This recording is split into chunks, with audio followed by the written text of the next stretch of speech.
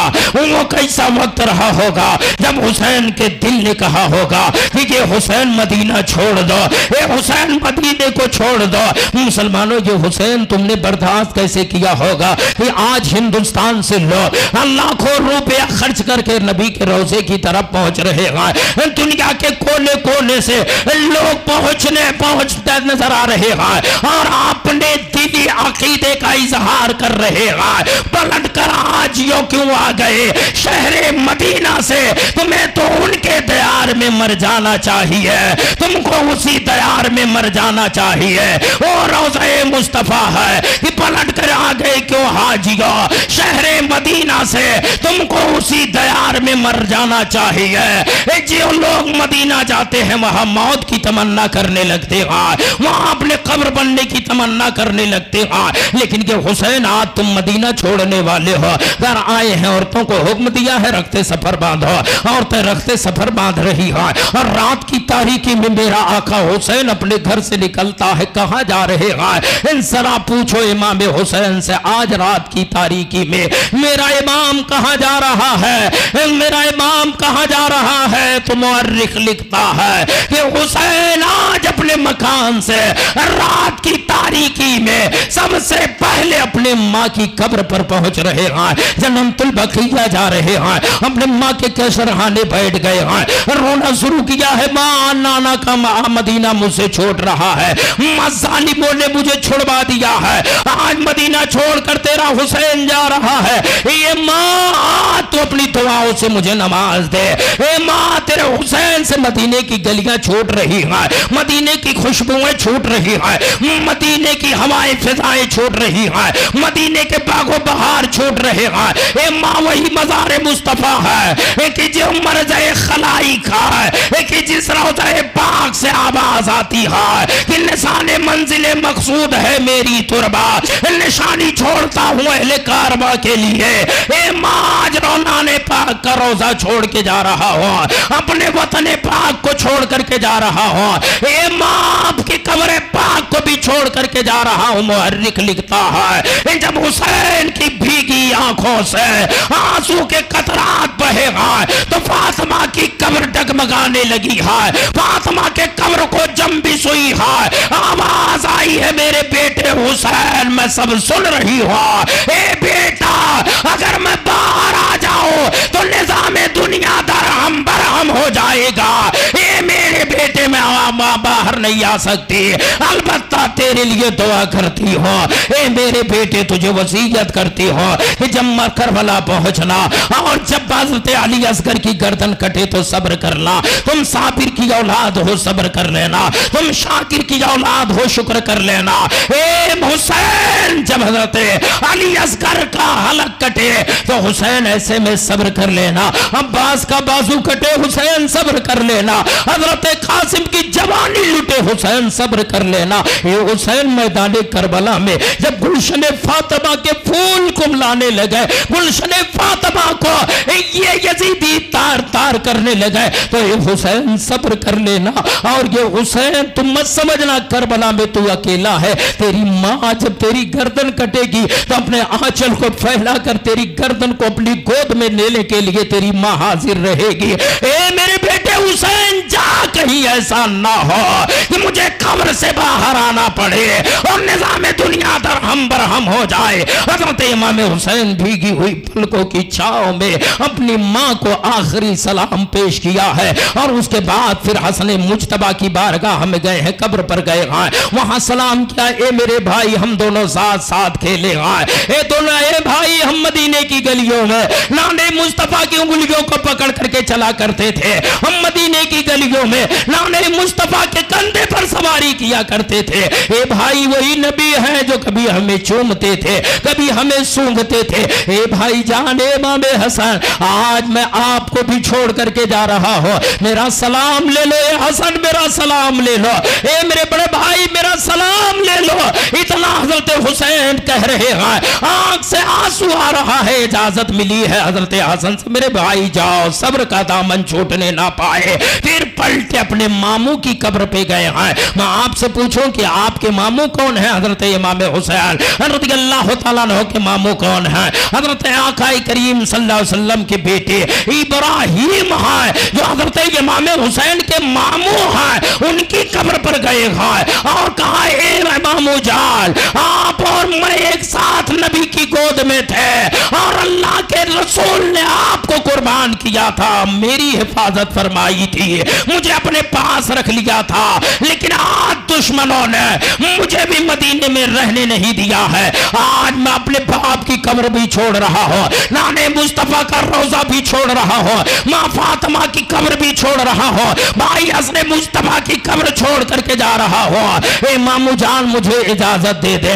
مامو کی قبر پر آپ مچلے ہیں، آنسو کا قطرہ گرا ہے، وہاں سے اجازت ملی ہے۔ پھر علی کائنات کے روضہ پاک پر گئے ہیں، روضہ پاک پر پہنچے ہیں، اور روضہ پاک پر پہنچنے کے بعد حضرت حسین کی آنکھوں سے آنسو ٹپکے، اور ٹپکنے کے بعد کہا اے ابا جان، اے بابا جان، میں کربلا سے آج، اے بابا جان آج مدینہ مجھ سے چھوٹ رہا ہے، اے بابا جان جو آپ کے بازوؤں کا وارث حسین ہے، اے بابا جان جس کو آپ نے اپنی گود میں رکھا ہے، کبھی کسی کا آنچ نہیں آنے دیا ہے، سورج کی لو لگنے نہیں دی ہے، بھوکھا سے پیٹ خالی نہیں رہنے دیا، کبھی آنکھوں سے آنسو نہیں بہنے دیا ہے، اے بابا جان لیکن آج ظالموں نے اتنا ظلم کیا ہے کہ تیرے حسین کو آج مدینہ چھوڑنا پڑ رہا ہے، نانے مصطفیٰ کا روضہ چھوڑنا پڑ رہا ہے، ماں فاطمہ کو کا روضہ چھوڑنا پڑ رہا ہے،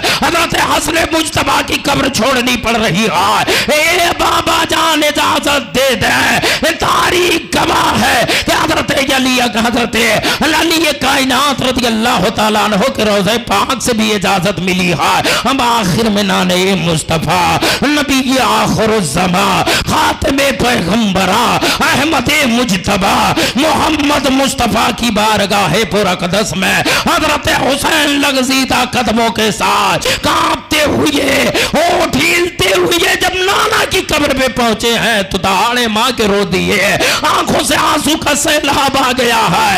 مورخ لکھتا ہے جب قبر پہ گئے سلام ہو نانا جان حسین کا، اے نانا جان اپنے حسین کا سلام لے لو، اور نبی کی قبر پاک پر حضرت امام حسین نے اپنا سینہ ایسے لگایا ہے کہ امام حسین کا سینہ مصطفیٰ کی قبر کی مٹی سے گردآلود ہو گیا ہے، گردآلود ہوا ہے، گرد سے سینہ بھر گیا ہے۔ امام حسین نے سینہ رکھ دیا، اے نانا جان آج آپ کا حسین آپ کے مزار پاک کو چھوڑ کے جا رہا ہے، آپ کی گلی کو چھوڑ کے جا رہا ہے، مدینے کے باغ و بہار کو چھوڑ رہا ہے، مدینے کی ہوا فضا چھوڑ رہا ہے، مدینے کے گرد و غبار کو چھوڑ رہا ہے۔ اے نانے اے مصطفیٰ آپ کا روضہ آج حسین سے چھوٹ رہا ہے، ظالموں نے ظلم کر دیا ہے اور مجھے مدینہ رہنا میرے لیے مدینہ تنگ کر دیا ہے۔ حضرات میرے آقا احمد مجتبیٰ محمد رسول اللہ صلی اللہ تعالیٰ علیہ وسلم کے روضہ پاک سے سلام کا جواب آیا ہے اور حسین نے کہا نانا جان قرآن کہتا ہے جب تم اپنی جانوں پہ ظلم کر لو, جب کوئی غلطی کر لو, جب کوئی معاملہ پیش آ جائے تو نبی کی چوکھٹ پہ آ جاؤ. لو انہم ظلموا انفسہم جاؤک, کہ جب تم اپنی جانوں پر ظلم کر لو تو نبی کی چوکھٹ پر آ جاؤ, مغفرت مانگو, اللہ معاف فرما دے گا.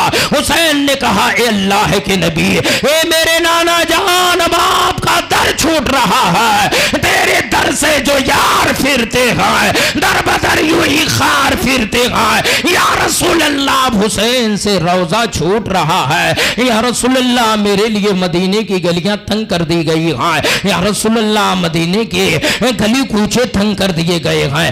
آقا کریم صلی اللہ علیہ وسلم نے ارشاد فرمایا حسین جاؤ شاکر, صبر و شکر کا دامن نہ چھوٹنے پائے. حسین میں تمہیں اجازت دیتا ہوں, اے حسین جاؤ جاؤ, اے حسین میں تمہیں اجازت دے رہا ہوں. اور روزہ یہ پاک ہے کہ جہاں 70,000 ملائکہ صبح میں صلاۃ و سلام پڑھنے کے لیے حاضر ہو, شام میں صلاۃ و سلام پڑھنے کے لیے حاضر ہو, اور جو مرد خلائق کو آواز آ رہی ہو, بریلی کا امام روزہ پاک پر نگاہ پڑتے ہی کہا تھا کہ پیش نظر وہ نو بہار, سجدے کو دل ہے بے قرار, روکیے سر کو روکیے, ہاں یہی تو امتحان ہے. حضرات نے امام حسین رضی اللہ تعالیٰ عنہ رو پڑے گا. نبی نے اجازت دیا ہے, اے حسین جاؤ, تم ایسا مت سوچنا کہ تم کربلا میں تنہا ہو, تمہارا نانے مصطفیٰ بھی کربلا میں تمہارے ساتھ ہوگا. اے حسین, تمہاری جنگ میدان کربلا میں تمہارا نانا بھی دیکھے گا اور تمہاری شہادت تمہارا نانا ملاحظہ کرے گا. اے حسین جاؤ. حضرت امام حسین نے حسرت بڑی نگاہ ہے مدینۃ النبی پر ڈالا, روضہ مصطفیٰ پر ڈالا ہے, اور کبوتروں کو دیکھا حسین نے کہ روضہ پاک کے ارد و گرد اڑ رہے ہیں. حسین نے کہا اے مدینے کے کبوتروں, تم حساد آج تم مجھ سے بہتر لگ رہی ہو, کیونکہ تمہیں بھگانے والا کوئی نہیں ہے. تم میرے نبی کے روزے کا چکر تو کاٹ لو گے, لیکن حسین کیسا ہے کہ آج اپنے نانا کے روزے پاک کو چھوڑ کر کے جا رہا ہے. پھر آنا نصیب ہو کہ نہ ہو, پھر نبی کے روزے پہ آ کے کھڑا ہونا نصیب ہو کہ نہ ہو کہ نہ ہو. حضرت امام علی مقام رضی اللہ تعالی عنہ نے جیسے اتنا کہا اور کہہ کر کے قدم کو پلٹا ہے, روزہ مصطفیٰ کو دیکھ رہے ہیں, کبھی روزہ دیکھ رہے ہیں, کبھی مدینے کے باغ و بہار دیکھ رہے ہیں, مدینے کی گلیوں کو حضرت بھری نگاہ ڈال رہے ہیں اور آہیں لے رہے ہیں, اے مدینہ آج میں چھوڑ رہا ہوں تجھے, اے مدینے کے ذرات و حسین تمہیں چھوڑ رہا ہے, اے مدینے کے باغ و بہار حسین تمہیں چھوڑ رہا ہے. اور اسی عالم میں آپ گھر تشریف لائے ہیں, آپ حکم دے کر کے, بات ظاہر ہے کہ آپ حکم دے کر کے گئے تھے, اور جب آپ آئے نا تو ساری عورتوں نے سامان کو پیک کر دیا تھا, سامان باندھ رکھا تھا, اور سامان باندھنے کے بعد اب کجابے سجائے جانے لگے ہیں, کجابے تیار کر دیے گئے ہیں, سواریاں تیار کر لی گئی ہیں. حضرت امام حسین رضی اللہ تعالیٰ عنہ اب لوگوں کو سواریوں پہ بیٹھا رہے ہیں. حضرت امام حسین کی ایک بیٹی ہے جن کا نام سغرا ہے, ان کو بخار کی شدت تھی, بخار کی شدت کا معاملہ تھا. حضرت سغرا رضی اللہ تعالیٰ عنہ جو ہے وہ کہتی ہے بابا جان میں نہیں جاؤں گی. حضرت حسین نے کہا بیٹی سغرا تم بخار کی شدت میں ہو اور جانتی ہو راستہ کتنا پرخطر ہے, راستہ کتنا گرم ہے, اور جب تم بخار سے ٹھیک ہو جاؤ گے تو تمہارا بھائی اکبر تم کو آ کے لے جائے گا. بیٹی نے آنکھوں میں آنسو لیا ہے, بیٹی نے آنکھوں میں آنسو بھر لیا. بابا جان یہ آپ سمجھتے اے مسلمانوں سنو, اگر آپ کے پاس اللہ نے بیٹا اور بیٹی عطا کیا ہو, اگر آپ کے بھی چھوٹے چھوٹے بچے اور بیٹیاں اللہ نے عطا فرمایا ہو تو ذرا ملاحظہ کرائیں. حضرت سغرا نے کہا تھا بابا جان آپ مجھے کیوں نہیں لے کر کے جا رہے ہیں, کیا آپ کو یقین ہے کہ میں راستے میں پانی مانگوں گی؟ نہیں بابا جان, اگر آپ مجھے اس لیے نہیں لے کر کے جا رہے ہیں کہ میں راستے میں آپ سے پانی مانگوں گی تو وعدہ کرتی ہوں بابا جان آپ سے راستے میں پانی نہیں مانگوں گی, اور اگر آپ یہ سوچتے ہیں کہ میں کھانا مانگ لوں گی بابا جان تو آپ کی سغرا راستے میں کھانا نہیں مانگے گی. اے بابا جان اگر سواری پر جگہ نہیں ہے تو میں اپنے بھائی عکس کر کے گھوڑے کی لگام پکڑ کر آگے آگے چلوں گی، لیکن مجھے مدینہ اکیلا چھوڑ کر کے نہ جایا جائے، مجھے ساتھ لے کر کے جایا جائے۔ قسم خدا کی او حسین تیری ہمت کو سلام، اے حسین تیرے وقار کو سلام، اے حسین تیری معاذہ تیری جرات کو سلام، اے حسین تیرے عزم کو سلام۔ ایک بیٹی نے رویا تھا، سوگرا نے روک رو کر کے کہا تھا بابا جان اگر آپ چاہتے ہیں نا کہ میں آپ سے راستے میں کھانا مانگوں گی تو وعدہ کرتی ہوں کہ راستے میں کھانا نہیں مانگوں گی، اگر آپ چاہتے سوچتے ہیں کہ میں راستے میں مجھے پیاس لگے گی اور میں پانی طلب کروں گی تو میں پانی آپ سے نہیں مانگوں گی، اور اگر سواری پر جگہ نہیں ہے تو آپ علی اکبر کے گھوڑے علی اصغر کے گھوڑے کی لگام مجھے دے دیں، میں ان کی خادمہ بن کر آگے آگے چلوں گی۔ یہ کون بول رہا ہے؟ یہ نبی کے نماز ہے، حسین کی شہزادی سغرا بول رہی ہے، بے اجازت، جن کے گھر جبریل بھی آتے نہ تھے۔ ارے قدر والے جانتے ہیں قدر شان اہل بیت، حضرات وہ سغرا کی آواز تھی۔ حضرت امام حسین نے سمجھایا، امام حسین نے کہا بیٹی تم بخار میں ہو، تمہیں لے جانا ٹھیک نہیں ہے۔ اے بیٹی اگر میں لے کے جاتا ہوں تو بخار کی شدت بڑھ جائے گی، بخار دوسرا رخ اختیار کر لے گا اور آپ کو تکلیف ہوگی، اس لیے آپ یہیں پر ٹھیک ہو جاؤ، اس کے بعد آپ کا بڑا بھائی اکبر آ کر کے آپ کو لے کر کے چلے جائیں گے۔ تب بھی تسلی حضرت سغرا کو نہیں ہوئی ہے، آپ دروازے پہ بیٹھ جاتی ہیں۔ یاد رکھو مسلمانوں یہ دروازے پہ کون ہے؟ اس فاطمہ کی نوازی ہے جس کا ایک بال زمانے نے نہیں دیکھا تھا، ماہ مہر نے جس کے ایک بال کی زیارت نہیں کر پائے تھے، جس کا آنچل نہ دیکھا، ماہ مہر نے اس ردائے لطافت کے لاکھوں سلام۔ آج اس کی بیٹی سغرا دروازے پہ بیٹھ کر اپنے بابا کا قافلہ چلتا ہوا دیکھ رہی ہے، تنہا مدینے میں چھوٹی ہوئی ہے اور قافلہ جاتا ہوا نظر آ رہا ہے۔ کبھی حسین کے گھوڑے کے اڑتے ہوئے گرد کو دیکھ رہی ہے، کبھی حضرت اکبر کے گھوڑے کے اڑتے ہوئے گرد و غبار کو دیکھ رہی ہے، کبھی قافلہ کے اڑتے ہوئے گرد و غبار کو دیکھ رہی ہے۔ آنکھوں سے آنسو کی لڑیاں بہ رہی ہیں، آنکھوں سے آنسو کے قطرات بہ رہے ہیں، اور اس کے بعد ایک وقت آیا ہے کہ یہ قافلہ چلتے چلتے حضرت سغرا سے روپوش ہو گیا ہے۔ حضرت سغرا رضی اللہ تعالیٰ عنہا مایوس ہو کر کے گھر کے اندر چلی جاتی ہیں۔ یاد رکھو مسلمانوں یہ کوئی اور نہیں ہے، یہ اہل بیت مصطفیٰ ہے، یہ کوئی اور نہیں ہے۔ ارے جبریل جس کے گھر کا خادم ہو وہ شان اہل بیت رکھتے ہیں۔ آج اتنی پریشانی کے عالم میں سفر کیا جا رہا ہے، بیٹی کو چھوڑ کر حسین مدینے سے مکہ جا رہے ہیں۔ یاد رکھو میں بھی اولاد والا ہوں، آپ بھی اولاد والے ہیں۔ اگر آپ کہیں جا رہے ہو بیٹا بس ضد ہو جائے نا، اگر بیٹا یا بیٹی ضد پر آ جائے آنکھوں میں آنسو لے لے تو باپ کا دل پگھل جاتا ہے، باپ کی کا دل پگھل جاتا ہے، اور شفقت محبت پدری جوش میں آتی ہے۔ اگرچہ وہ بیٹے کو چند قدم گاڑی پہ بیٹھا کے گھما دے یا کچھ دیر لے جا کر کے کچھ دلا دے، لیکن وہ گاڑی پہ بیٹھا لیتا ہے جب تک کہ بچہ مان نہ جائے۔ اے سغرا تو نے مانا بھی نہیں تھا، اے حسین کون سا جگر رکھ کر کے تو نے سغرا کو مدینے میں چھوڑا تھا۔ بہرحال مسلمانوں تمہید بڑی لمبی ہے، تاریخ بڑی لمبی ہے، صرف میں آپ کو اتنا بتاؤ کہ امام علی مقام کا قافلہ چلتا ہوا منزل با منزل مدینہ سے مکہ کی طرف چل رہا ہے۔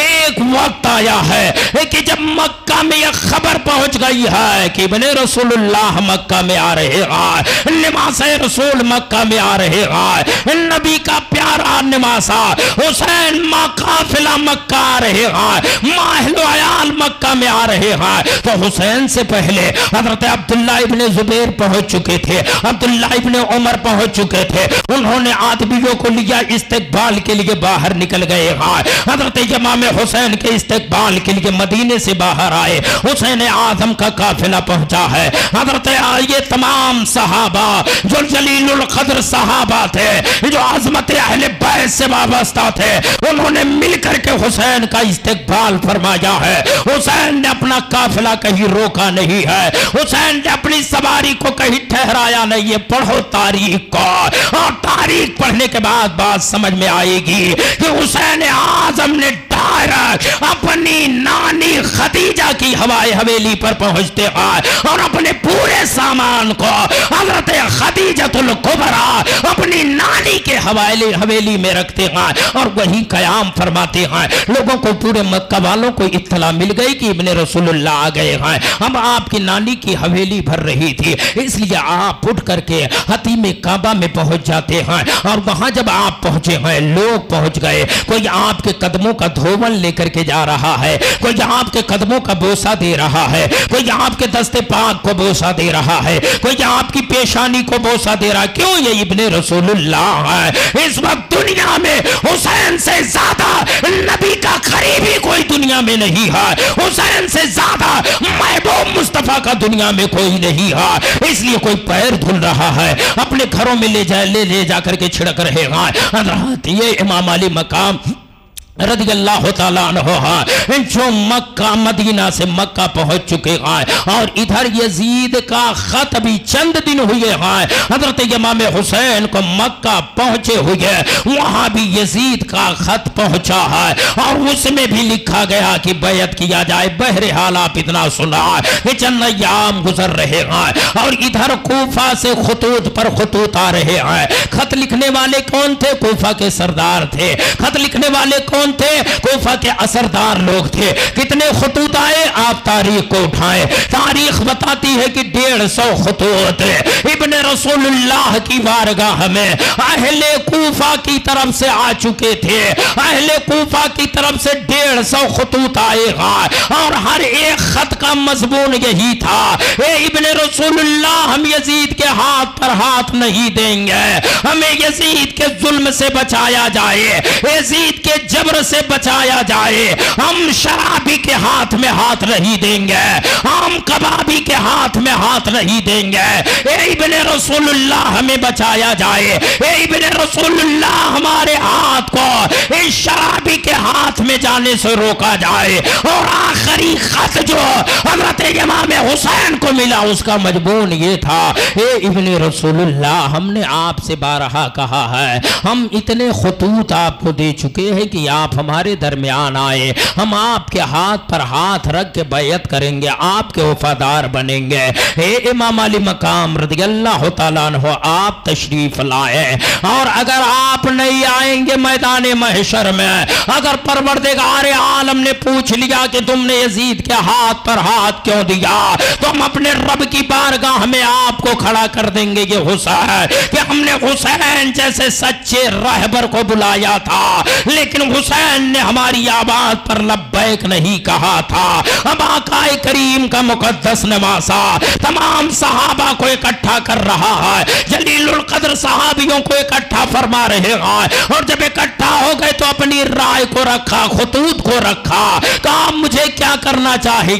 تو جانتے ہو اس میں جو جلیل القدر صحابہ تھے, جو سوجھ بوجھ سے بھرے پڑے ہوئے تھے, جو تجربہ کار تھے, انہوں نے کہا حسین ہم ان کی بے وفائیوں کو جانتے ہیں, حسین ہم ان کی دغابازیوں کو جانتے ہیں, اور ہماری رائے یہ ہے کہ ابن رسول اللہ آپ کوفہ ہرگز تشریف نہ لے جائیں. اے ابن رسول اللہ, آپ کوفہ نہیں جائیں گے.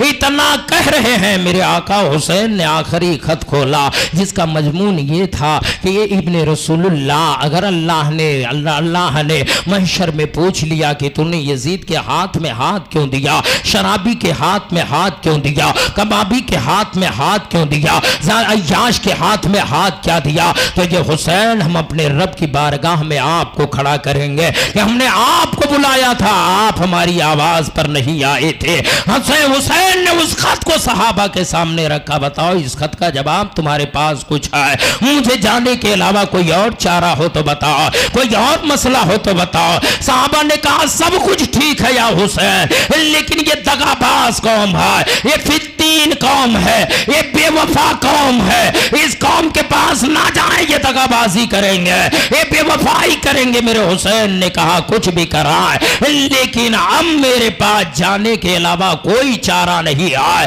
میرے پاس اب عذر شرعی موجود نہیں ہے۔ حضرت امام علی مقام رضی اللہ تعالی عنہ تیاری میں لگے، تب تک صحابہ نے پھر حاضری دے دی، کہا اے ابن رسول اللہ ہم چاہتے ہیں اگر آپ جانا ہی چاہتے ہیں تو ہم آپ کو روک بھی نہیں سکتے ہیں، یا رسول ابن رسول اللہ ہم آپ کو روکنے کے لیے نہیں، آپ کو روک بھی نہیں سکتے ہیں، روکیں گے کیوں؟ لیکن ہماری رائے اگر آپ مان لیں تو ہماری رائے یہ ہے کہ آپ پہلے نہ جائیں بلکہ پہلے اپنے کسی قاصد کو بھیج دیں، اور قاصد جب پہنچ جائے تو وہاں کوفہ کے حالات کی خبر کر لے، اگر حالات کوفہ کے سازگار ہو تو پھر اگر وہ خط لکھے اگر سازگار ہیں تو آپ جائیے، آپ کو کوئی نہیں روکے گا۔ لیکن ابن رسول اللہ پہلے آپ کسی کو اپنا نائب بنا کر بھیج دیں۔ حضرت امام حسین نے کہا تم صحیح کہتے ہو۔ حضرت امام حسین نے مسلم بن عقیل کو بلایا اور بلانے کے بعد کہا اے میرے بھائی مسلم بن عقیل، آپ کو صبح کوفہ جانا ہے، آپ صبح سویرے آپ یہاں آ جائیں۔ حضرت مسلم بن عقیل صبح ہوتے ہی آ گئے، پیچھے پیچھے ان کے دو بچے بھی آ گئے۔ ایک بچے کی عمر تاریخ میں 9 سال بتائی جا رہی ہے، ایک بچے کی عمر تاریخ میں 7 سال کی بتائی جا رہی ہے۔ حضرت مسلم بن عقیل کے یہ شہزادے بھی آئے، حضرت مسلم بن عقیل سمجھا رہے ہیں بیٹے گھر جاؤ۔ کہا کس کے پاس جائیں گے؟ ماں کے وفات پہلے ہو چکی ہے، ماں کا انتقال پہلے ہو چکا ہے، ماں گھر پر نہیں ہے، باپ کے سہارے بیٹے پروان چڑھ رہے ہیں، باپ کے سہارے زندگی گزار رہے ہیں، باپ کی گود میں کھیل کر کے بڑے ہو رہے ہیں، باپ کے کندھے پر کھیلنے والے بیٹے جب باپ کا ساتھ چھوٹے تو کیسے رہ سکتے ہیں؟ کہ ابا حضور ہم تنہا کیسے رہیں گے؟ وہ مچلنے لگے۔ تب تک امام علی مقام نے کہا مسلم بن عقیل کیوں نہیں لے کر کے جاتے ہو، لے کے چلے جاؤ۔ مشیت کچھ اور کہہ رہی تھی، حسین نے کہا مسلم لے کر کے چلے جاؤ۔ حضرت مسلم رضی اللہ تعالیٰ عنہ نے حضرت امام علی مقام کے حکم پر عمل کرتے ہوئے ان دونوں بچوں کو بھی گھوڑے پر بیٹھایا ہے اور آپ خود گھوڑے پر بیٹھے ہیں، اور منزل ہوتے ہوئے چند ایام میں آپ کوفہ کے اندر داخل ہوئے۔ اور ادھر معاملہ کوفہ کا یہ تھا کہ کوفی اتنے مشتاق تھے حضرت امام حسین کے کہ کوفہ کے باہر روزانہ صبح بھی نکلتے تھے اور شام میں بھی نکلتے تھے کہ ابن رسول اللہ آ رہے ہیں، امام الانبیاء کے شہزادے آ رہے ہیں، امام حسین آ رہے ہیں، فاطمہ کے جگر کے ٹکڑے آ رہے ہیں، علی کے نور نظر آ رہے ہیں۔ اور جب حضرت مسلم بن عقیل داخل ہوئے ہیں تو یہی کوفہ کے لوگ آئے، کیا کوفہ کے لوگ حضرت امام مسلم کا ایسا استقبال کیا ہے، ایسا استقبال کیا ہے کہ ہوا فضا تھرانے لگی ہے۔ حضرت مسلم بن عقیل کی سواری جا کر کے روکی جاتی ہے، کہاں؟ مختار ثقفی کے گھر روکی جاتی ہے۔ یہ مختار ثقفی کون ہے؟ انشاءاللہ میں ان کی تاریخ کو کب بتاؤں گا جب مابعد کربلا مابعد کربلا یعنی شہادت امام کے بعد یزیدیوں کا جب بدلہ لیا گیا ہے تو یہی مختار ثقفی کی تلوار ہے جنہوں نے چن چن کر یزیدیوں کو مارا تھا اور چن چن کر یزیدیوں کو کاٹا تھا، جلا دیا تھا ان یزیدیوں کو مختار ثقفی نے۔ مسلمانوں یاد رکھو وہی انہی کے گھر پر حضرت امام مسلم کا قیام ہوتا ہے۔ اور ادھر جو کوفہ کے گورنر تھے وہ نعمان بن بشیر تھے، وہ محب اہل بیت تھے، وہ بڑے نرم مزاج تھے، وہ جان رہے ہیں کہ حضرت مسلم بن عقیل آ گئے لیکن کوئی سختی نہیں ہے، کوئی کارروائی نہیں ہے۔ پہلے دن مورخ لکھتا ہے کہ پہلے دن جب حضرت امام مسلم کوفہ میں پہنچے ہیں تو 12,000 لوگ آپ کے ہاتھ پر ہاتھ دے کر گئے، بیعت کو قبول فرماتے ہیں۔ اور ایک روایت کے مطابق 18,000 کوفی آپ کے ہاتھ پر ہاتھ دے کر کے بیعت کو حاصل کرتے ہیں.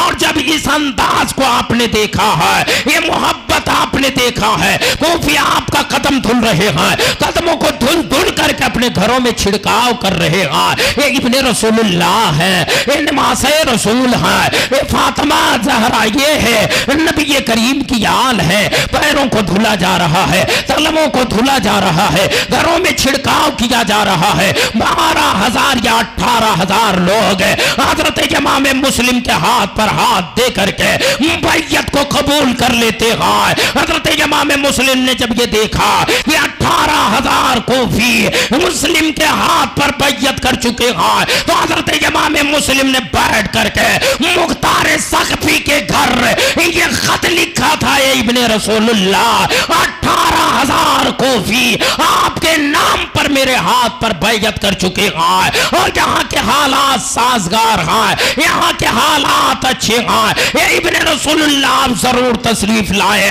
اتنا لکھ دیا ہے آپ نے, اور قاصد کو دے کر کے خط روانہ کر دیا ہے, لیکن مشیت خداوندی کچھ اور کہہ رہی ہے. اب بھی حضرت امام مسلم جو ہے کوفہ کے اندر ہے, اور ایک یہودی ان نسل تھا, انہوں نے یہ خبر یزید کے دربار میں پہنچا دیا. یہ مسلم آئے ہوئے ہیں, یہ مسلم آئے ہوئے ہیں نائب بن کر حضرت امام حسین کے, اور 18,000 کوفی ان کے ہاتھ پر بیعت کر لیے گئے. اگر معاملہ ایسے ہی چلتا رہا تو اے یزید چند دنوں میں تیرے تخت کو الٹ پلٹ کر حضرت مسلم رکھ دیں گے, اور تیری سلطنت کا خاتمہ ہو جائے گا. اس لیے حضرت مسلم کو روکا جائے. تب یزید دمشق کے دربار میں بیٹھا ہوا ہے, اور سامنے لوگ بیٹھے ہوئے ہیں.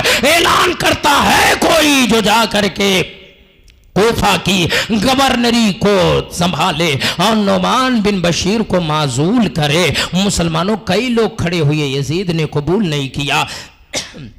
اس میں کئی لوگ کھڑے ہوئے تھے کہ ہم کوفہ کے گورنر ہو جائیں. یزید نے بیٹھا دیا, دوسرا کھڑا ہوا بیٹھا دیا. عبید اللہ ابن زیاد کھڑا ہوا. یزید جانتا تھا کہ عبید اللہ ابن زیاد بڑا سخت مجاز آدمی ہے, یہ ہر کام میں سختی برتتا ہے. کہا تم ہو جو کوفہ کے گورنر بننے کے لائق ہو, اسے کوفہ کا گورنر بنا کر کے یزید نے عبید اللہ ابن زیاد کو ایک لیٹر لکھا, ایک خط لکھا جس میں نعمان بن بشیر کا معزولی نامہ تھا, یعنی وہ عہدے سے ہٹائے جانے کا حکم تھا, اور مختار ثقفی کو گورنری دینے ان کا حکم اس میں جاری کر دیا تھا.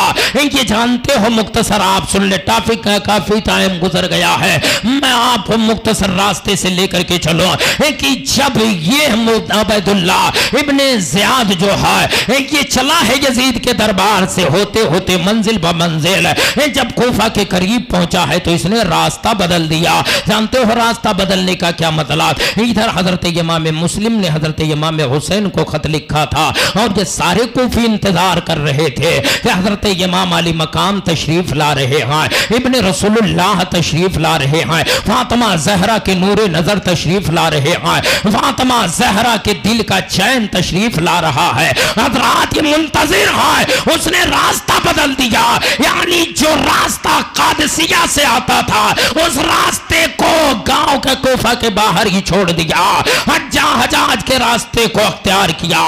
جس راستے سے مدینہ اور مکہ کے لوگ آیا کرتے تھے اسی راستے کو اختیار کیا ہے. چہرے کے پہ نقاب رکھا ہے, اور نقاب رکھ کر کے جب مدینۃ الرسول جب کوفہ میں داخل ہونے لگا ہے, کوفہ میں داخل ہوا ہے, تو لوگ سمجھ رہے ہیں کہ ابن رسول اللہ داخل ہو گئے ہیں, ابن رسول اللہ آ گئے ہیں, اللہ کے رسول کا نماز آ گیا ہے. لوگوں نے استقبال کرنا شروع کیا ہے, لیکن یہ چہرے سے نقاب نہیں ہٹا رہا ہے. تب تک عروہ بن ہانی نے کہا تھا, دل میں سوچ رہے ہیں کہ اگر میرا حسین ہوتا تو ہمارے استقبال پر چہرے پہ نقاب نہیں رکھتا, یہ ضرور کوئی سازش ہے. اس لیے عروہ بن ہانی نے چہرے سے پردے کو ہٹایا, تو اس میں حسین نہیں عبید اللہ ابن زیاد چھپا ہوا تھا. اعلان کر دیا, اے لوگوں سنو, اب تمہاری خیریت نہیں ہے, اب تمہارے امتحان کا وقت آ گیا ہے, کیونکہ یہ حسین نہیں عبید اللہ ابن زیاد آ گیا ہے. یزید کی طرف سے نیا گورنر آ گیا ہے.